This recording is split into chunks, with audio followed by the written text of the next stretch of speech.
हम सबके लिए आज फेसबुक और व्हाट्सएप जैसे रोजमर्रा की जिंदगी में आम हो चुके हैं। हम इन सोशल मीडिया ऐप्स के जरिए पूरी दुनिया से कनेक्ट रहते हैं। सोचो इनसे एक कदम आगे इन ऐप्स को अगर मौत का हथियार बनाया जाए, और जहां फेसबुक पर स्टेटस के नाम पर मौत के फरमान जारी कर दिए जाए, जहां इंस्टाग्राम और व्हाट्सएप पर किसी की जिंदगी की कीमत लगाई जाए, तो इसे कहते हैं अंडरवर्ल्ड का अपडेट वर्जन।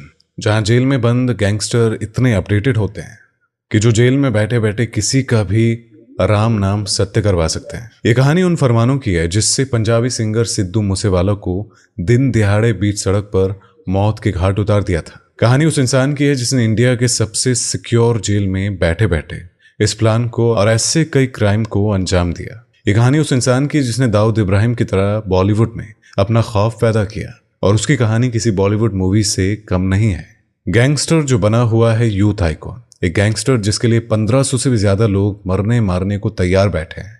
ये कहानी है इंडिया के बिगेस्ट क्रिमिनल लॉरेंस बिश्नोई के भयानक कारनामे की। अंडरवर्ल्ड की दुनिया में जिसे कहते हैं कांड, और आज की कहानी उस भयानक तीनों कांड की है जिसे सुनकर आपकी रूह कांप जाएगी। तो फिर आइए वीडियो को शुरू करते हैं बिना किसी देरी के। लेकिन उससे पहले हमारे चैनल को जरूर सब्सक्राइब कर लेना। कुछ टाइम पहले हमने एक वीडियो बनाया था जिसमें लॉरेंस बिश्नोई द्वारा किए गए 3 सबसे भयानक कांड की बात की गई थी, जिसमें सलमान खान को मारने की खतरनाक प्लानिंग, राजस्थान के चोरू कोर्ट में घुसकर गैंगस्टर अजय चटपुरा की हत्या और पंजाबी सिंगर सिद्धू मूसेवाला के बीच सड़क पर दिन दिहाड़े हत्या का जिक्र किया था। लॉरेंस के 3 कांड बहुत ही खतरनाक थे। अगर आपने अभी तक ये वीडियो नहीं देखा है तो जरूर इस वीडियो को देखें, क्योंकि अभी तक इस वीडियो को 5 लाख से ज्यादा लोग देख चुके हैं। तो आज इस वीडियो का हम दूसरा पार्ट लेकर आए हैं। आज के वीडियो में भी लॉरेंस के 3 खतरनाक कारनामे की बात होगी, और वो जो सबसे अलग होंगे, सबसे डरावने होंगे। और आपने कभी सोचा है कि देश में इतनी बड़ी कानून व्यवस्था है, इतनी बड़ी आर्म फोर्सेस है, इसके बावजूद भी लॉरेंस जैसे गैंगस्टर फल फूल जाते हैं? अब इस क्यों का जवाब तो हम नहीं देना चाहते, क्योंकि इस क्यों के कई रीजंस हैं, और अगर डिटेल्स में बात करेंगे तो वीडियो काफी लंबा हो जाएगा। लेकिन लॉरेंस के उन 3 कांड की बात करें तो उससे पहले ये जरूर समझ लेते हैं कि आखिर गैंगस्टर लॉरेंस बिश्नोई का सिंडिकेट कैसे काम करता है। इस सिंडिकेट का संचालन पूरी तरह से डिजिटल है।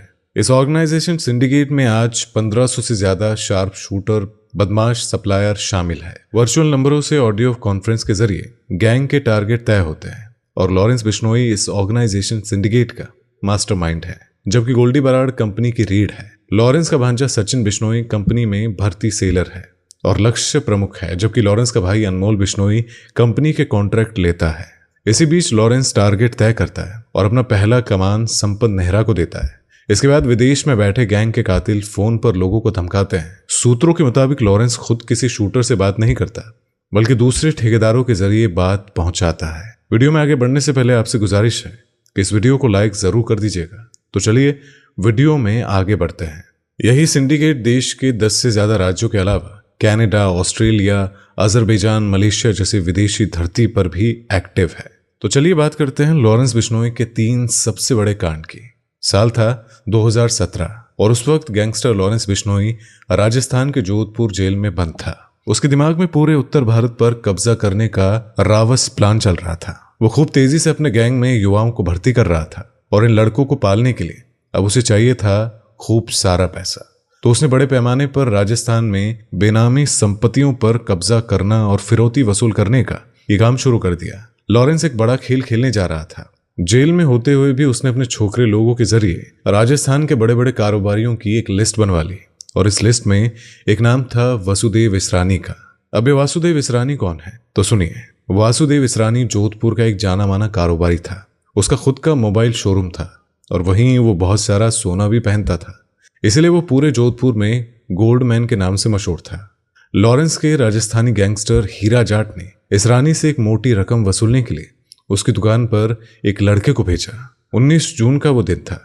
वो लड़का दुकान में घुसा, दिन दिहाड़े दुकान पर गोलियां चलाई और चला आया। फिर दूसरे दिन हीरा जाट ने इसरानी को फोन कर एक्सटॉर्शन मनी की डिमांड की, लेकिन इसरानी था दबंग, और उसने कहा कि पैसा नहीं मिलेगा, जो उखाड़ना है उखाड़ ले। जब इस बात की जानकारी लॉरेंस बिश्नोई को मिली कि इसरानी ने उसकी धमकी को हल्के में लिया है, तो लॉरेंस ने इसरानी को मौत के घाट उतारने का प्लान बनाया। इसी बीच अगस्त में वासुदेव इसरानी का जन्मदिन आया।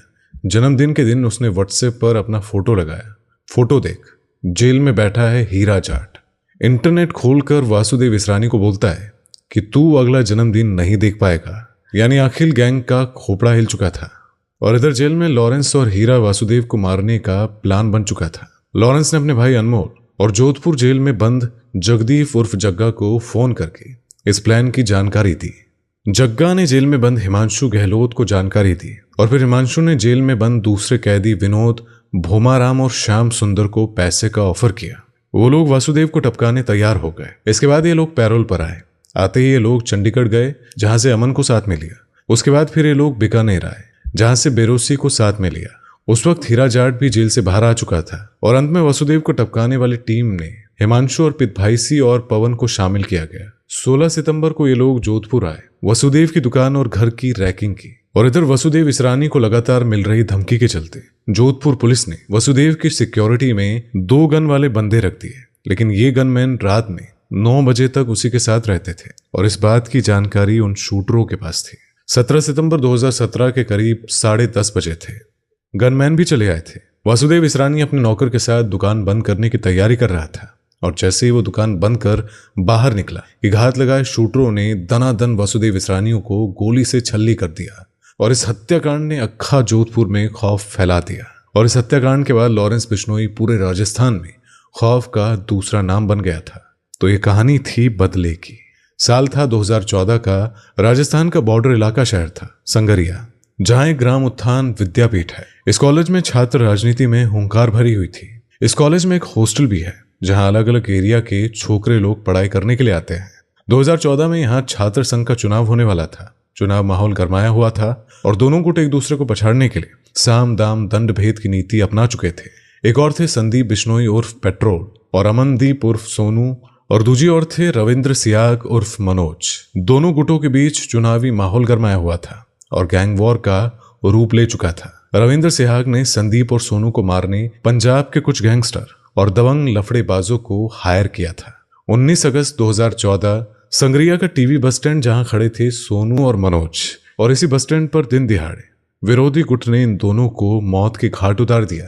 तो मरने वाला अमनदीप उर्फ सोनू कौन था, क्या आप जानते हैं? अबौर के पूर्व विधायक सही रामधारिया का पोता था और लॉरेंस बिश्नोई के मामा का छोकरा। उस वक्त लॉरेंस बिश्नोई जेल में था। वो अपने मामा के छोकरे की मौत का बदला लेने के लिए जेल से पेशी के दौरान भाग जाता है, लेकिन फिर फिल्मी अंदाज में फजिल का पुलिस उसे पकड़ लेती है। इस पर हम वीडियो भी बना चुके हैं, इसे भी जरूर देखिएगा। खैर सालों बीत गए लेकिन लॉरेंस अपने भाई की मौत का बदला अभी तक नहीं ले पाया। इस बात से वो अंदर ही अंदर जल रहा था। यहां बता दूं कि पेट्रोल और सोनू की हत्या में विकी उर्फ रविंद्र तिलक बिश्नोई, परम प्रकाश, रविंद्र सिहाग, मनोज उर्फ मोजी और रमी मसाना शामिल थे।